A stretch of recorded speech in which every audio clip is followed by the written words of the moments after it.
Bonjour, bonjour. Alors aujourd'hui, on continue les analyses radiographiques normales et on va s'attaquer à l'articulation du coude.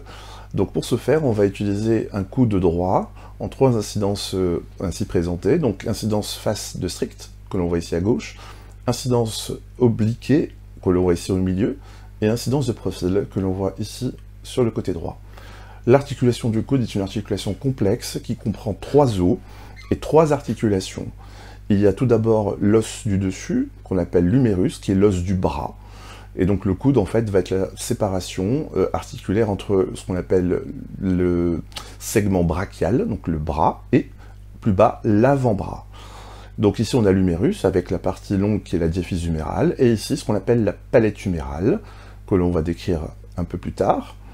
Au niveau de l'avant-bras, on a les deux os de l'avant-bras, qui sont ici le radius, sur le bord externe, et ici l'ulna, sur le versant interne de l'avant-bras.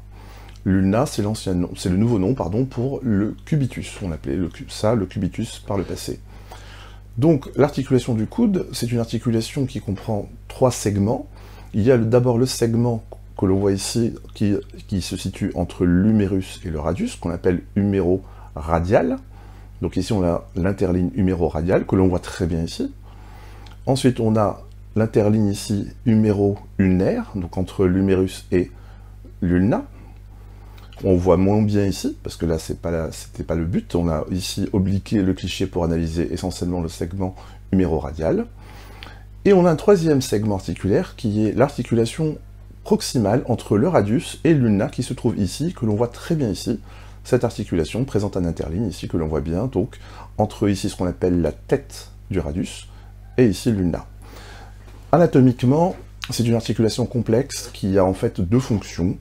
Tout d'abord une fonction de flexion-extension, et ensuite une fonction de rotation. La fonction de flexion-extension est dédiée à l'articulation entre l'humérus et l'ulna, qui se trouve ici, en fait, et c'est une trochlée, donc c'est une articulation en fait qu'on appelle la ginglyme.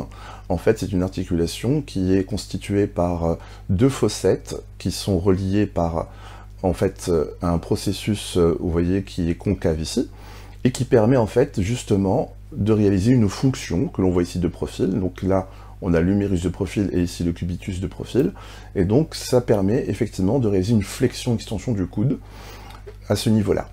Donc ici, on a ce qu'on appelle la trochlée humérale, que l'on voit ici. En superposition ici, on a la bordure du processus olécranien ou apophyse olécranienne. Ici, on a ce qu'on appelle le processus coronoïde, voyez, et donc cette articulation-là, donc entre l'humérus et le cubitus ou l'ulna, va permettre de provoquer donc une flexion-extension de l'articulation. De l'autre côté, sur le versant radial, ici on a la tête du radius, qui s'articule ici avec un processus qui est rond, donc ça c'est un processus qu'on appelle un condyle, donc c'est une articulation ici condylienne. Ce condyle huméral, on l'appelle aussi capitulum, et donc ça va nous permettre en fait de réaliser en fait des mouvements de rotation. Donc ici en fait le radius, la tête du radius, qui est une petite fossette, va pouvoir créer des rotations, ce qui va créer des mouvements dits de pronation et supination. La pronation, c'est quand vous tournez la paume de la main vers le bas, vers le sol, comme si vous prônez quelque chose, et la supination, c'est l'inverse, c'est quand vous tournez la paume de la main vers le ciel, comme si vous suppliez. Donc, voilà, ça permet les mouvements de pronation et de supination. À ce niveau-là, on a déterminé plusieurs éléments, et notamment ce qu'on appelle la palette humérale. Alors la palette humérale, c'est la partie basse, ici, de l'humérus, vous voyez, comme une palette, qui est plutôt donc plate, sur l'incidence de face, et qui est relativement plate, effectivement, sur l'incidence de profil, avec ici tous les éléments en superposition dont on a parlé avant. Il y a des éléments dont on n'a pas parlé, c'est tout d'abord ce qu'on appelle les épicondyles. Les épicondyles, c'est les processus osseux qui se trouvent au-dessus des condyles. En l'occurrence, ici, on a l'épicondyle externe, qui se trouve autour du condyle huméral, ici, au capitulum, et ici, on a l'épicondyle interne, ou épitrochlée, pourquoi? Parce qu'il se trouve au-dessus, vous voyez, de la trochlée.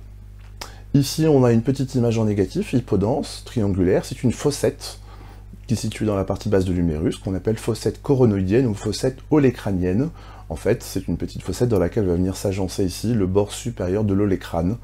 L'olécrane, donc, pour rappel, c'est cette portion-là, à l'arrière de l'ulna, à la partie haute et postérieure de l'ulna. À ce niveau-là, il faut aussi juste dire un petit mot sur les épicondyles. Les épicondyles sont souvent le siège d'inflammation, parce qu'il y a des tendons qui vont venir s'insérer ici, qu'on appelle tendons communs épicondyliens à la fois sur le versant externe et sur le versant interne. Et donc, ça va donner ce qu'on appelle des pathologies qu'on appelle épicondylite ou épitrocléite. Dans les deux cas, c'est des pathologies que l'on analyse bien en échographie, puis en IRM, on en reparlera plus tard. Donc simplement, lorsqu'on analyse une imagerie du coude, il faut bien s'assurer de l'intégrité osseuse des différents os dont on a parlé. Ici, on a juste, pour petite précision anatomique, bien sûr, les diaphyses du radius et de l'ulna, et ici, ce qu'on appelle la tubérosité, donc on a un petit renflement osseux, la tubérosité radiale, qui est en fait la tubérosité bicipitale. C'est un petit renflement osseux sur lequel va venir s'insérer le tendon distal du muscle biceps brachial. Enfin, ici, on a une petite image graisseuse, un petit triangle graisseux. Des fois, on voit bien une ligne de démarcation graisseuse. C'est très important de la voir sur l'incidence de profil. Pourquoi? Parce que lorsqu'on aura par exemple un épanchement intra-articulaire, souvent, l'épanchement va donner ici une densité au niveau de cette petite image graisseuse qui va perdre son caractère graisseux. C'est de la graisse synoviale naturelle, et donc l'épanchement va venir se voir ici, et donc il va même décoller et créer ce qu'on appelle un décollement de la ligne graisseuse.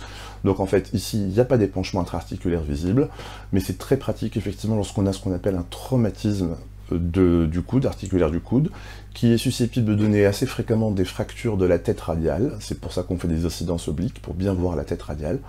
Eh bien, ça va donner potentiellement ce qu'on appelle une hémarthrose, et donc un épanchement à ce niveau-là. Donc toujours vérifier cette partie du coude pour s'assurer qu'il n'y ait pas un épanchement intra-articulaire. Voilà tout pour le coude. Articulation complexe, s'il en est. Je vous remercie pour votre soutien, merci pour les nouveaux abonnés, et je vous dis à très bientôt. N'hésitez pas, bien sûr, à mettre la cloche, à commenter, à partager, bref, tout ce qu'on fait sur YouTube d'habitude. Portez-vous bien, à très bientôt, au revoir.